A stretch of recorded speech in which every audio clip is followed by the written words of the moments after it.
রায়মার্টিন প্রশ্নবিচিত্রার 550 পৃষ্ঠারের 5-1 অঙ্কটা পড়ে আমি তোমাদেরকে শোনাচ্ছি। প্রথম অঙ্কটা দেখো, বার্ষিক 4% হার সুদে কত টাকার 2 বছরের সরল সুদ ও চক্রবৃদ্ধি সুদের অন্তর 80 টাকা হবে। আমি তোমাদেরকে এই ম্যাথটা যেহেতু সময় সংক্ষিপ্ত, তাই আমি অঙ্কটা করে রেখেছি আর তোমাদেরকে জাস্ট এটাকে বুঝিয়ে দেবো, দিলে আর তোমরা নোট ডাউন করে নেবে, নিলে তোমাদের সুবিধা হবে। প্রথম অঙ্কটা তাহলে দেখো, বার্ষিক 4% হার সরল সুদে কত টাকার 2 বছরের সরল সুদ ও চক্রবৃদ্ধি সুদের অন্তর 80 টাকা হবে।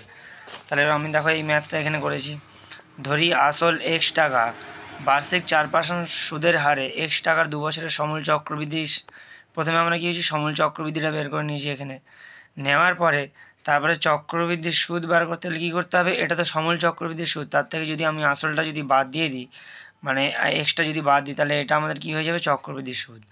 তারপরে আমরা বার্ষিক 4% সুদের হারে এক্স টাকা, বা ওটা কিছু টাকা বলতে পারো, কিছু টাকার 2 বছরের সরল সুদ, তাহলে সরল সুদটা আমরা বের করে নিয়েছি এখানে 8x/100 টাকা।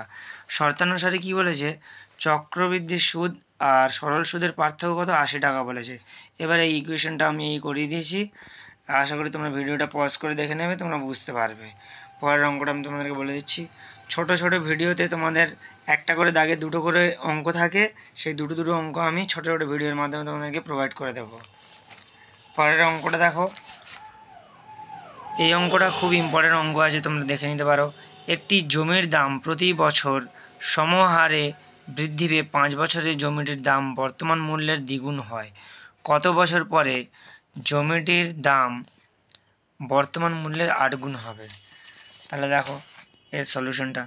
ধরি বার্ষিক চক্রবৃদ্ধির সুদের হার 8% এবং আসল পি টাকা, 5 বছরের সমূল চক্রবৃদ্ধি পি ইন্টু 1 + r/100⁵। এটা আমরা সমূল চক্রবৃদ্ধি পেয়েছি, মানে সুদ আসল যেটা আর কি। আচ্ছা, সমূল চক্রবৃদ্ধি বের করার সময় এখানে কিন্তু বলে দিয়েছে যে আসল টাকাটা আছে, মানে এই যে পি টাকাটা ছিল, এটা কিন্তু দ্বিগুণ হয়ে যাবে, মানে পির সঙ্গে 2 গুণ করলে যেটা হবে আমাদের টোটাল যে সমূল চক্রবৃদ্ধি সুদ, সেটাই আমরা এর সঙ্গে সমান হবে। সেই জন্য আমি এটাকে 2p = এটাকে লিখেছি। আর তারপরে আছে এবার সলিউশন দেখো, 1 + r/100⁵।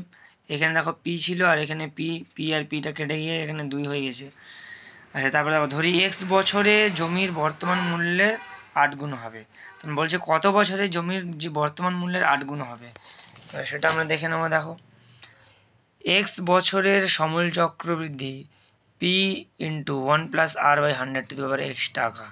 তাহলে এটা কি আমরা শর্তানুসারে কি লিখছি, আমরা P into 1 + r/100⁵ equal to, মানে এই টোটালটা যে অ্যামাউন্টটা আসবে সমূল চক্রবৃদ্ধি, সেটা বর্তমান যে মূল্যটা ছিল মানে পির 8 গুণ হয়ে যাবে। তাহলে এখান থেকে আমরা ইকুয়েশন পেয়েছি। আবার পি আর পি কেটে গেলে কি থাকবে, 1 + r/100⁵ = 8। তাহলে 8টাকে আমরা কি লিখতে পারি, 2 এর কিউব।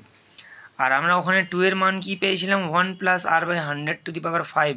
এটা আগের পৃষ্ঠারে আমি দিয়েছি, ভিডিওটা পজ করে দেখে নেবে। সেখানে 2 এর মান কিন্তু এটা এসেছিলো, পি আর পি কেটে গিয়ে এটা। এবার পাওয়ারে কত হয়েছে, 3। তাহলে এখানে আমরা সেকেন্ড ব্র্যাকেট দিয়ে পাওয়ারে 3 দিয়েছি, দিয়ে তাহলে 5 × 3 = 15, পাওয়ারটা 15 হয়ে গেল। এবার দেখো, সূচকের নিয়ম কি, যদি a⁴x = a⁴y হয়, যখন আমাদের বেসটা যখন সমান হয়ে যায় তখন পাওয়ারগুলো ইকুয়াল হয়ে যায়। তাহলে এখানে x = 15, অর্থাৎ বার্ষিক নির্দিষ্ট শতকরা চক্রবৃদ্ধি হারে সুদে কিছু টাকা 5 বছরে দ্বিগুণ হলে 15 বছরে সেটা কত হবে, 8 গুণ হবে। এটা ছিল তোমাদের দুটো অঙ্ক আমি করে দিয়েছি। দেখো, দুটো অঙ্ক আমি হাত চালাইনি, তাই দেখো 5 মিনিটের কাছাকাছি টাইম চলে গিয়েছে। সুতরাং তোমাদের এরকম আমি একটা করে দাগে দুটো করে অঙ্ক দেবো, তোমরা যত পারবে এই অঙ্কগুলো বন্ধুদের মধ্যে শেয়ার করো। এবং আর কিছু বলবো না, এবার তোমাদের ব্যাপার, তোমরা কী করবে।